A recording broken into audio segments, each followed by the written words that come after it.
لیکن بھاری تالا ہاتھ کے بنائے ہوئے گھروں میں نہیں رہتا۔ چنانچہ نبی کہتا ہے، کون کہتا ہے؟ نبی کہتا ہے۔ آج تھوڑی دیر شاعر والی کے اس موقع پر ہم سیکھیں گے کہ خدا کا مقدس کون ہے، خدا کی پاک جگہ کون سی ہے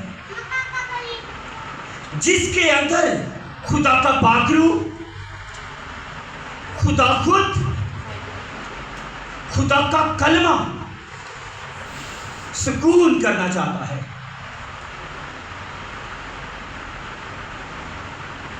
اسٹیفنس جو ہے یہ اس کو یہودیوں نے اور بہت سارے دوسرے قبیلے اور قوم کے لوگوں نے اس کو گرفتار کروا دیا ہے۔ اب یہ عدالت کے اندر کھڑا ہے۔ پہلا پلان انہوں نے کیا کیا؟ اس پورے چیپٹر کو پڑھے تو انہوں نے اس کے ساتھ بحث کی، خداوند یسوع مسیح کے خلاف باتیں کی، کیونکہ یہ اکیلا تھا۔ لکھا ہے کہ کوئی شخص، کوئی عالم اس کی باتوں پر گمراہ جو ہے وہ اس کو نہ کر سکا۔ آمین۔ لکھا ہے کہ یہ خدا کی حکمت، خدا کے پاک روح کی قدرت سے ان کی تمام چلاکیوں اور ان کی باتوں پر غالب آیا۔ آمین۔ جب انہوں نے دیکھا کہ کچھ کر نہیں پائے، کیونکہ لکھا ہے کہ یہ خدا کے پاک روح کی قدرت سے بہت سارے معجزات دکھاتا، خدا کی قدرت سے بڑے بڑے کام کرتا، یہ بات جو صرف نامی طور پر عالم کی شراب تھے، جن کے اندر حسد اور نفرتوں کی کثرت ان کے اندر تھی، جو اس بزرگ سے پریشان تھے، بڑی الزام تراشیاں لگائیں۔ لکھا ہے کہ اس علاقے کے اندر بڑی خدا کی قدرت کام کرتی اور یہ بڑے معجزات دکھاتا۔ جب ان کو یہ بات برداشت نہ ہو سکی تو خدا کے کلام لکھے ہیں، عدالت کے اندر اس کو لے آئے، جھوٹے گواہ اس کے خلاف کھڑے کر دیے۔ وہاں پر یہ ابراہیم سے لے کر بلکہ اس کے باپ دادا سے لے کر موسیٰ تک ساری سٹوری بیان کرتا ہے۔ ساری شریعت کو یہ ایک آواز، بڑے آواز کے اندر بیان کرتا ہے گواہی کے طور پر۔ لکھا ہے کہ جب بیان کر رہا تھا تو فریسی فقیوں نے جو عدالت کی کرسیوں پر بیٹھے ہوئے تھے، انہوں نے اس کے چہرے کو غور سے دیکھا اور لکھا ہے اس کا چہرہ ایک فرشتے کی مانند چمک رہا تھا۔ آمین۔ یہ عدالت کے اندر بھی، یہ مشکل گھڑی کے اندر بھی بڑا اطمینان کے اندر داخل جو ہے نظر آتا ہے۔